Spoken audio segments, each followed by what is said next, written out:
Donc tout d'abord, vous allez aller sur votre App Store ou sur Google Store et chercher Adobe Website. Téléchargez l'application. Une fois que vous avez téléchargé l'application, vous allez arriver sur la page d'accueil et vous cliquez Créer un nouveau compte. Ensuite, vous allez rentrer vos informations.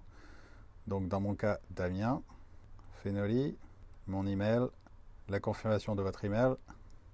Et très important, vous allez sélectionner Worldwide Europe Data Center. Acceptez les conditions et cliquez sur Créer un nouveau compte. Vous devez avoir reçu un email de confirmation avec un code. Si vous ne l'avez pas dans vos emails, regardez bien dans les spams. Une fois que vous avez rentré votre code, vous cliquez sur Vérifier le code. Donc là, vous allez créer votre mot de passe, mais faites attention à utiliser un vrai mot de passe avec des lettres en minuscules, majuscules et des chiffres. Maintenant, vous allez rentrer le nom de votre établissement, sélectionnez votre monnaie, de préférence enregistrez votre téléphone, votre ville et pays. Ensuite, confirmez et créer un compte. Et là, vous allez arriver directement sur le tableau de bord de l'application. En bas, vous pouvez voir le menu de navigation. Et la première chose que je vous recommande à faire est de cliquer sur les 3 petits points et activer recevoir les notifications et authentifier votre Face ID ou Touch ID. Comme ça, vous n'aurez pas besoin de rentrer votre code à chaque fois. La première chose à faire est d'enregistrer vos dépenses. Donc, c'est très simple. Donc, vous cliquez sur le plus, vous appuyez sur le deuxième petit plus. Vous pouvez sélectionner la date à laquelle vous avez reçu ce bon de livraison. Cliquez sur Confirmer. Ensuite, vous pouvez sélectionner un distributeur ou sélectionner Ajouter un nouveau fournisseur. Vous avez juste à rentrer son nom.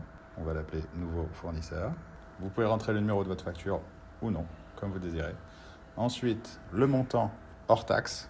Nous recommandons quand même hors taxe, 92,25. Vous pouvez rajouter des notes. Ensuite, cliquez sur Choisir une des photos.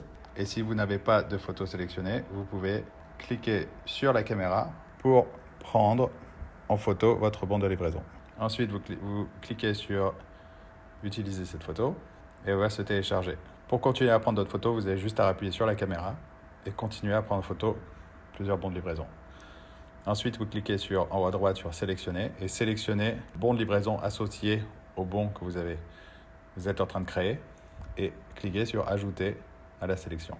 Et vous appuyez sur Sauvegarder. Tous vos bons de livraison vont s'afficher et vont être listés ici, s'organiser par date.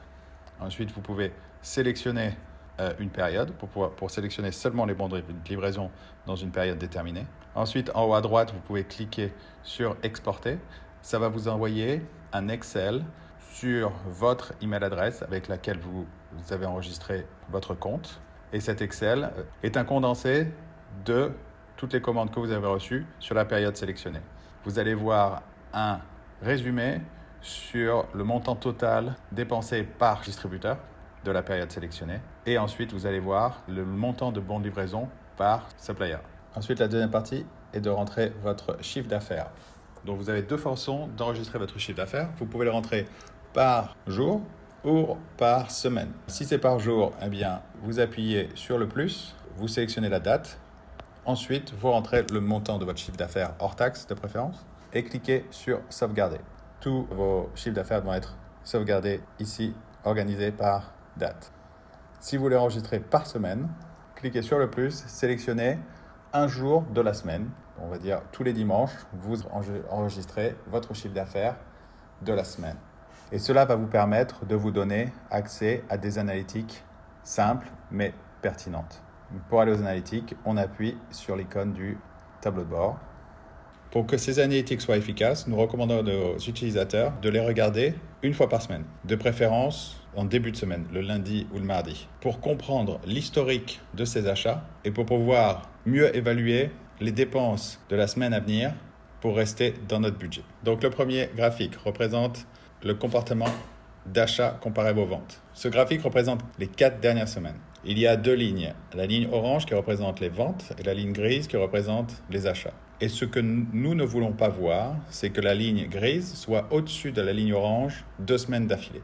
Cela veut dire que vous avez fait plus d'achats comparé à vos ventes. Ensuite, le deuxième graphique représente les achats divisés par notre chiffre d'affaires. Les 3 colonnes grises représentent les 3 dernières semaines. et la colonne verte représente le prévisionnel de la semaine qui va se dérouler. Donc dans cet exemple-là, du 26 octobre au 1er novembre, on a commandé 28% de ce qu'on a vendu. Il y a 2 semaines, du 2 novembre au 8 novembre, on a commandé 27% de ce qu'on a vendu. Et la semaine dernière, nous avons commandé 29% de ce qu'on a vendu. Et cette moyenne de 3 semaines, c'est la ligne orange, est de 28%. Donc, sur une moyenne des 3 dernières semaines, nous avons commandé pour 28% de ce que nous avons vendu. Donc, si vous contrôlez seulement votre nourriture, comme vous avez quand même une grande rotation de stock, sur une période de 3 semaines, votre cost, vos sorties réelles, vont être très près de ce pourcentage-là. Donc maintenant, ce qui est intéressant, c'est la colonne verte. Comme vous regardez ces analytiques le lundi au mardi, ça va vous aider à comprendre ce que vous pouvez dépenser. Donc votre objectif est de 25%. Vous êtes à 28,52%.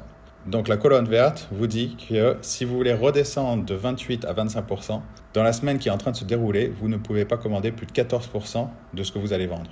En chiffres, nous regardons les éléments en dessous, qui vous dit que votre estimation de chiffre d'affaires de la semaine qui est en train de se dérouler est de 1 000 €. Ça, c'est basé sur la moyenne de votre chiffre d'affaires des 3 dernières semaines. Vous pouvez bien sûr ajuster ce chiffre. Donc si vous pensez que vous avez des événements, vous allez faire plus cette semaine, vous pouvez rentrer de 2 500 €. Et cela va vous donner un budget d'achat. Donc votre budget d'achat de cette semaine est de 361 € pour que vous puissiez redescendre à 25%.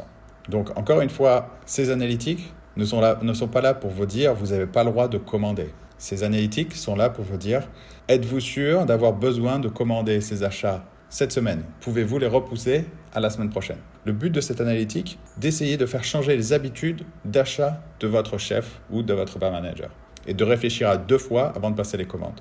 Ensuite, vous pouvez cliquer sur enregistrer et notifier et tous les administrateurs qui ont cette application vont recevoir une notification de l'estimation du chiffre d'affaires de la semaine et des achats de la semaine. Et ensuite, nous passons au dernier graphique qui représente la semaine qui est en train de se dérouler. Et à chaque fois que vous allez rentrer votre chiffre d'affaires ou des achats, vous allez voir les colonnes qui vont s'afficher. Et d'ici, vous pouvez comparer vos achats de votre prévisionnel et vos achats réels et voir si vous restez dans votre budget.